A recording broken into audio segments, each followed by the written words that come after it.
Haiti, the Pearl of the Antilles, had just marked her independence 29 days ago, being the 1st of January, 2024.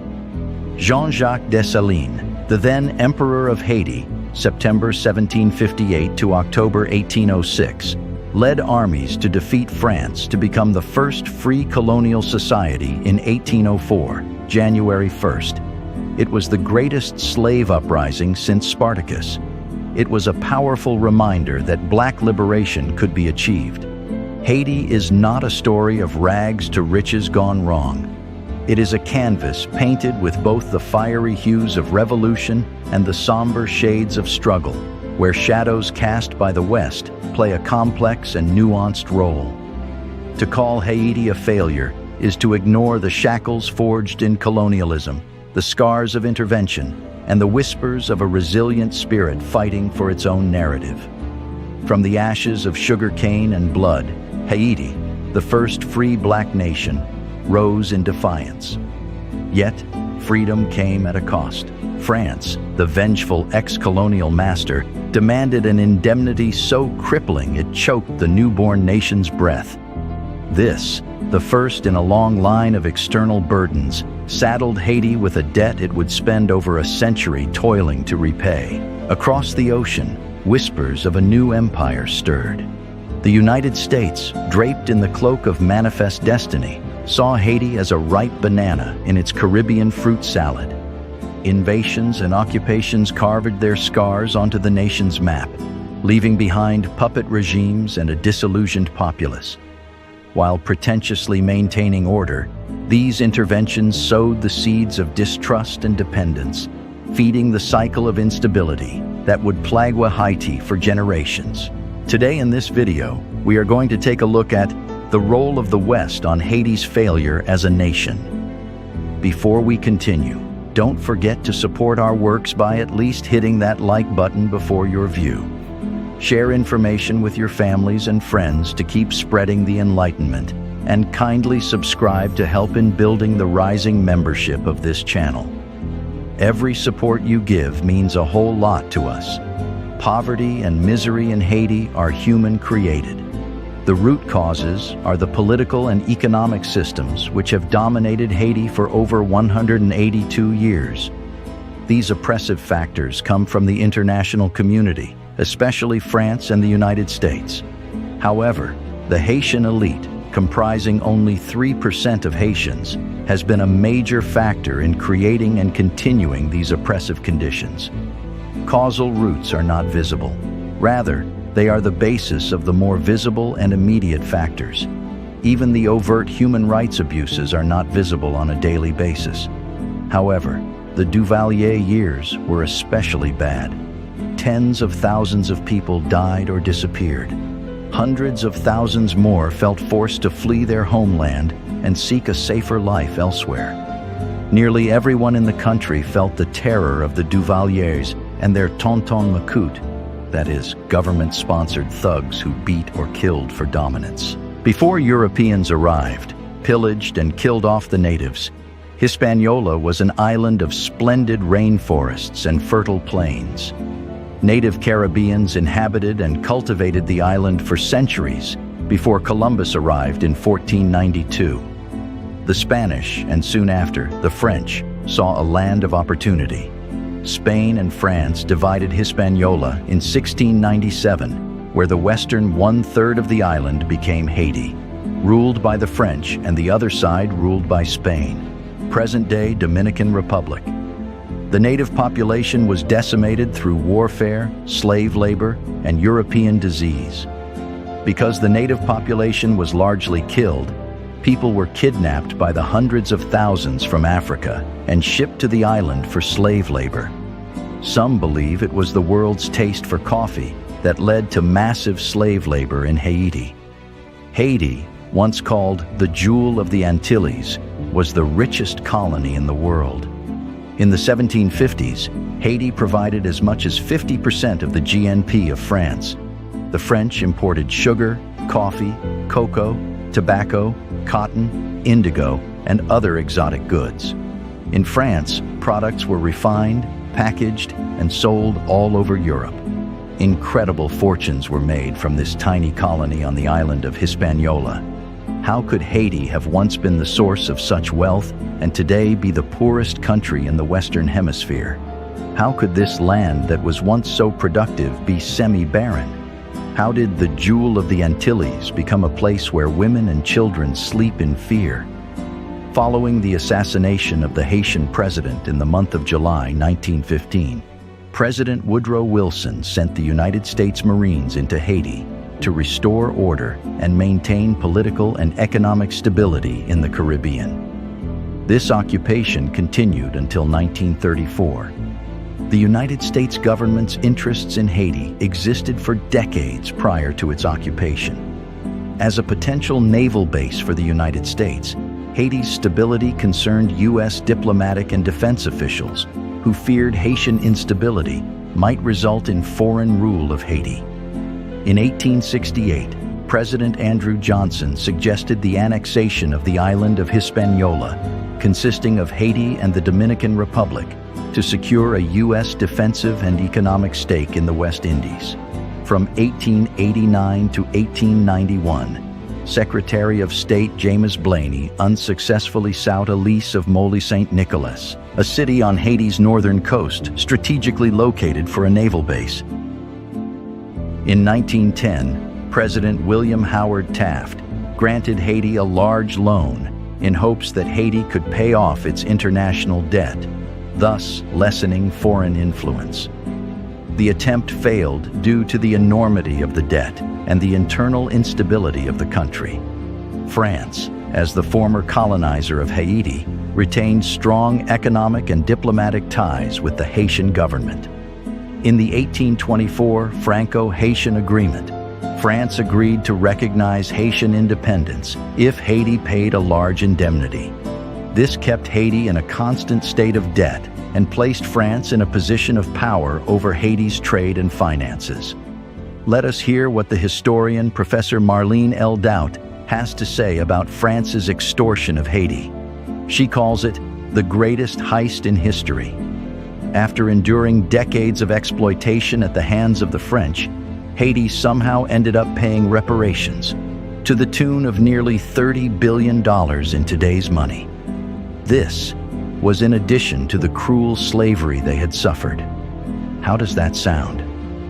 Much of the reparations debate, said the historian Professor Doubt, has revolved around whether the United States and the United Kingdom should finally compensate some of their citizens for the economic and social costs of slavery that still linger today. But to me, there's never been a more clear-cut case for reparations than that of Haiti. I'm a specialist on colonialism and slavery, Professor Doubt further affirms. And what France did to the Haitian people after the Haitian Revolution is a particularly notorious example of colonial theft. France instituted slavery on the island in the 17th century, but in the late 18th century, the enslaved population rebelled and eventually declared independence. Yet, somehow, in the 19th century, the thinking went that the former enslavers of the Haitian people needed to be compensated rather than the other way around. Just as the legacy of slavery in the United States has created a gross economic disparity between black and white Americans, the tax on its freedom that France forced Haiti to pay, referred to as an indemnity at the time, severely damaged the newly independent country's ability to prosper. Haiti officially declared its independence from France in 1804. In October 1806, the country was split into two, with Alexandre Pétion ruling in the south and Henri Christophe ruling in the north. Despite the fact that both of Haiti's rulers were veterans of the Haitian Revolution, the French had never quite given up on reconquering their former colony.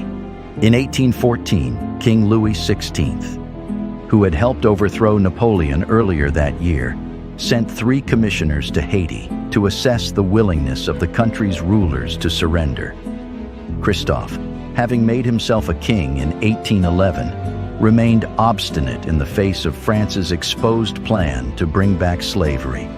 Threatening war, the most prominent member of Christophe's cabinet, Baron de Vaste, insisted, Our independence will be guaranteed by the tips of our bayonets." In contrast, Pétion, the ruler of the South, was willing to negotiate, hoping that the country might be able to pay France for recognition of its independence. In 1803, Napoleon had sold Louisiana to the United States for $15 million. Using this number as his compass, Pétion proposed paying the same amount. Unwilling to compromise with those he viewed as runaway slaves, Louis XVIII rejected the offer. Pétion died suddenly in 1818, but Jean-Pierre Boyer, his successor, kept up the negotiations. Talks, however, continued to stall due to Christophe's stubborn opposition. Any indemnification of the ex-colonists, Christophe's government stated, was inadmissible. Once Christophe died in October 1820, Boyer was able to reunify the two sides of the country. However, even with the obstacle of Christophe gone, Boyer repeatedly failed to successfully negotiate France's recognition of independence. Determined to gain at least suzerainty over the island, which would have made Haiti a protectorate of France, Louis XVI's successor, Charles X, rebuked the two commissioners Boyer sent to Paris in 1824 to try to negotiate an indemnity in exchange for recognition. On April 17, 1825, the French king suddenly changed his mind. He issued a decree stating France would recognize Haitian independence, but only at the price of 150 million francs, or around 10 times the amount the U.S. had paid for the Louisiana territory. The sum was meant to compensate the French colonists for their lost revenues from slavery. Baron de Macau, whom Charles X sent to deliver the ordinance, arrived in Haiti in July, accompanied by a squadron of 14 brigs of war carrying more than 500 cannons. Rejection of the ordinance almost certainly meant war. This was not diplomacy. It was extortion. With the threat of violence looming, on July 11, 1825, Boyer signed the fatal document, which stated, "The present inhabitants of the French part of Saint-Domingue shall pay, in 5 equal installments, the sum of 150 million francs, destined to indemnify the former colonists." This was how French prosperity, built on Haitian poverty. Newspaper articles from the period reveal that the French king knew the Haitian government was hardly capable of making these payments, as the total was more than 10 times Haiti's annual budget. The rest of the world seemed to agree that the amount was absurd. One British journalist noted that the enormous price constituted a sum which few states in Europe could bear to sacrifice. Forced to borrow 30 million francs from French banks to make the first 2 payments, it was hardly a surprise to anyone when Haiti defaulted soon thereafter. Still, the new French king sent another expedition in 1838 with 12 warships to force the Haitian president's hand. The 1838 revision, inaccurately labeled Traité d'Amitié, or Treaty of Friendship, reduced the outstanding amount owed to 60 million francs. But the Haitian government was once again ordered to take out crushing loans to pay the balance. Although the colonists claimed that the indemnity would only cover 1/12 the value of their lost properties, including the people they claimed as their slaves, the total amount of 90 million francs was actually 5 times France's annual budget. The Haitian people suffered the brunt of the consequences of France's theft. Boyer levied draconian taxes in order to pay back the loans. And while Christophe had been busy developing a national school system during his reign, under Boyer and all subsequent presidents, such projects had to be put on hold. Moreover, researchers have found that the independence debt and the resulting drain on the Haitian treasury were directly responsible not only for the underfunding of education in 20th century Haiti, but also lack of health care and the country's inability to develop public infrastructure. Contemporary assessments, furthermore, reveal that with the interest from all the loans, which were not completely paid off until 1947, Haitians ended up paying more than twice the value of the colonists' claims. Recognizing the gravity of this scandal, French economist Thomas Piketty acknowledged that France should repay at least $28 billion to Haiti in restitution. Former French presidents, from Jacques Chirac to Nicolas Sarkozy to François Hollande, have a history of punishing, skirting, or downplaying Haitian demands for recompense. In May 2015, when French President François Hollande became only France's second head of state to visit Haiti, he admitted that his country needed to settle the debt. Later, realizing he had unwittingly provided fuel for the legal claims already prepared by attorney Ira Kurzban on behalf of the Haitian people, former Haitian President Jean-Bertrand Aristide had demanded formal recompense in 2002. Hollande clarified that he meant France's debt was merely morale. To deny that the consequences of slavery were also material is to deny French history itself. France belatedly abolished slavery in 1848 in its remaining colonies of Martinique, Guadeloupe, Réunion, and French Guiana, which are still territories of France today. Afterwards, the French government demonstrated once again its understanding of slavery's relationship to economics when it took it upon itself to financially compensate the former owners of enslaved people. The resulting racial wealth gap is no metaphor. In metropolitan France, 14.1% of the population lives below the poverty line. In Martinique and Guadeloupe, in contrast, where more than 80% of the population is of African descent, the poverty rates are 38% and 46%, respectively. The poverty rate in Haiti is even more dire at 59%. And whereas the median annual income of a French family is $31,000, it's only $450 for a Haitian family. These discrepancies are the concrete consequence of stolen labor from generations of Africans and their descendants. And because the indemnity Haiti paid to France is the first and only time a formerly enslaved people were forced to compensate those who had once enslaved them, Haiti should be at the center of the global movement for reparations. However, the United States occupation of Haiti began on July 28, 1915, when 330 U.S. Marines landed at Port-au-Prince, Haiti, after the National City Bank of New York convinced the President of the United States, Woodrow Wilson, to take control of Haiti's political and financial interests. The July 1915 invasion took place following years of socio-economic instability within Haiti that culminated with the lynching of President of Haiti, Vilbrun Guillaume Sam, by a mob angered by his decision to order the executions of political prisoners. The invasion and subsequent occupation was promoted by growing American business interests in Haiti, especially the National City Bank of New York, which had withheld funds from Haiti and paid rebels to destabilize the nation through the Bank of the Republic of Haiti with an aim at inducing American intervention. Although unhappy about the Haitians' close connection to France, the United States had become increasingly concerned with heightened German activity and influence in Haiti. At the start of the 20th century, German presence increased, with German merchants establishing trading branches in Haiti that dominated commercial business in the area. German men married Haitian women to get around laws denying foreigners land ownership and established roots in the community. The United States considered Germany its chief rival in the Caribbean and feared German control of Haiti would give them a powerful advantage in the region. As a result of increased instability in Haiti in the years before 1915, the United States heightened its activity to deter foreign influence. Between 1911 and 1915, 7 presidents were assassinated or overthrown in Haiti, increasing U.S. policymakers' fear of foreign intervention. In 1914, the Wilson administration sent the U.S. Marines into Haiti. They removed $500,000 from the Haitian National Bank in December of 1914 for safekeeping in New York, thus giving the United States control of the bank. In 1915, Haitian President Jean Vilbrun Guillaume Sam was assassinated, and the situation in Haiti quickly became unstable.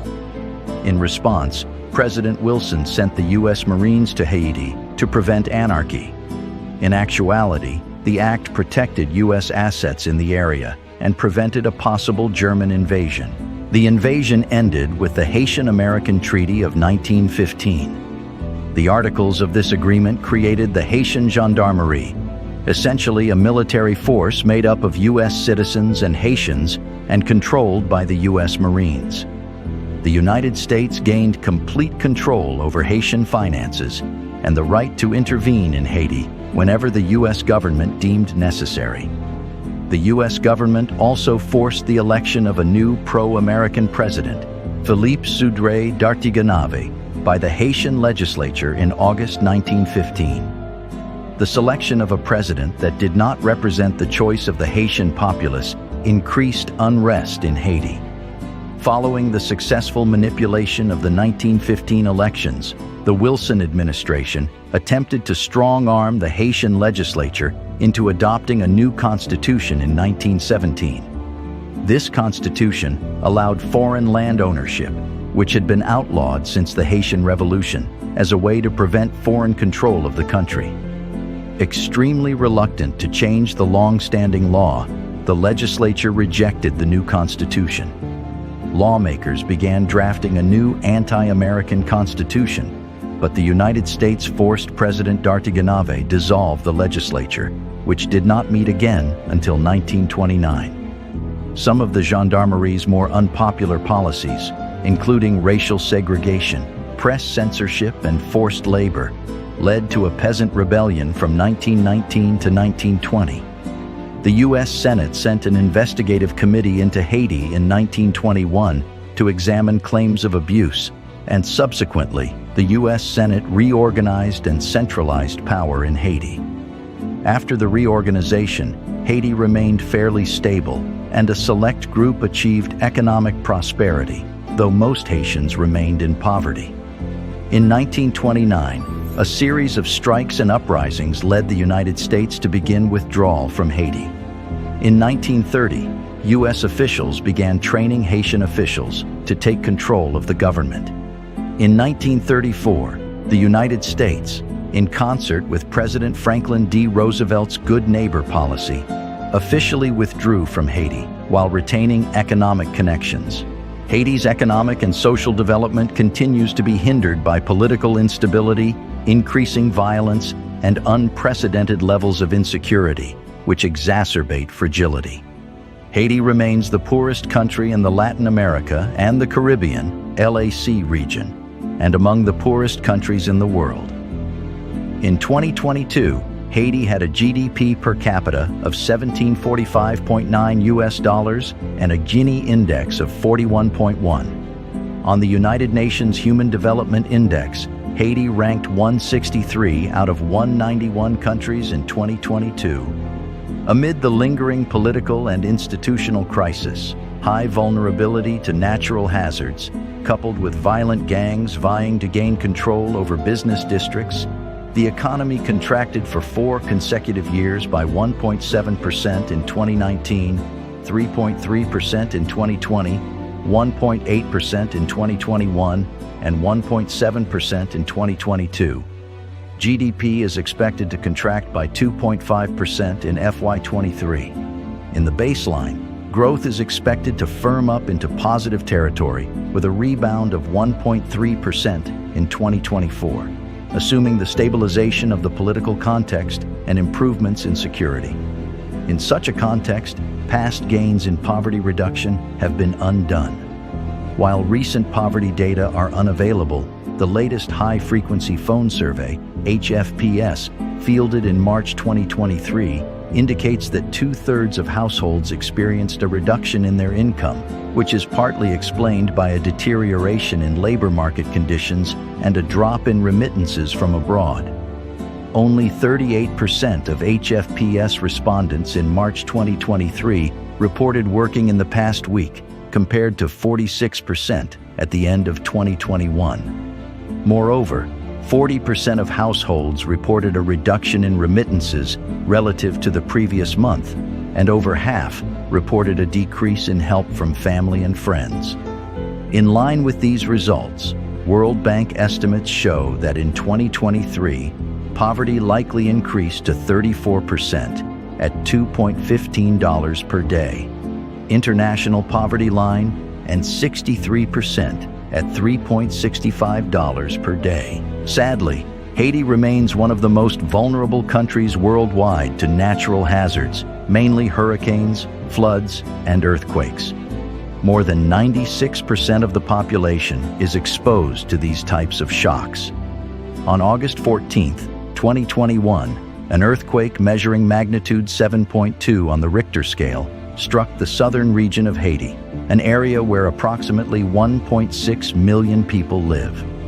The direct human toll of the earthquake resulted in 2,246 deaths, 12,743 injured, and 329 missing in the 3 departments of the southern peninsula. In terms of infrastructure, 54,000 houses were destroyed, while 83,770 other buildings were damaged, including schools, health facilities, and public buildings. At the government's request, the World Bank worked with development partners to produce a post-disaster needs assessment, PDNA, to estimate the extent of the damage and chart a path to recovery. The results of the assessment indicate a total of more than $1.6 billion in damage and losses, or 11% of GDP.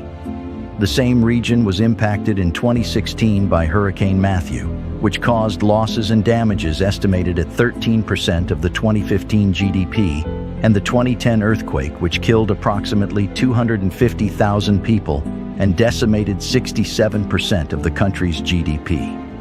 Climate change is expected to increase the frequency, intensity, and impacts of extreme weather events.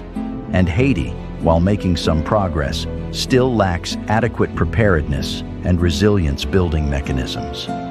On the human development front, after 3 years with no laboratory-confirmed cases, Haiti is experiencing a new cholera outbreak, with a total of 3,835 confirmed cases as of August 27, 2023. Improvements in human capital have therefore stalled and, in some cases, deteriorated since. Infant and maternal mortality remain at high levels, and coverage of prevention measures is stagnating or declining, especially for the poorest households. According to the Human Capital Index, a child born today in Haiti will grow up to be only 45% as productive as they could be if he or she had enjoyed full access to quality education and health care. Over 1/5 of children are at risk of cognitive and physical limitations, and only 78% of 15-year-olds will survive to age 60. In closing, the failure of Haiti as a nation is deeply rooted in a historical legacy of colonization, where the West, in this tragic narrative, emerges as a silent puppeteer, orchestrating a symphony of economic exploitation, political interference, and neglect. While the West cannot be solely blamed for Haiti's challenges, its historical and contemporary actions have undeniably played a significant role in impeding the nation's development. Addressing Haiti's issues requires a holistic approach, including acknowledging historical injustices and fostering international cooperation to support sustainable development. That brings us to the end of this video segment. We might have more coming up on Haitian affairs with the West, but it is entirely subject to the enthusiasm of your response to this touching video. You are always welcome to share your thoughts with us in the comment section below, as we're always delighted to pick from them and serve your interests better. Also, don't forget to support our works by hitting that like button in front of you. Share with your families and friends to keep spreading our eye-opening Black narrative, and kindly subscribe to keep the channel growing. Your support means a lot to us. Thank you for watching.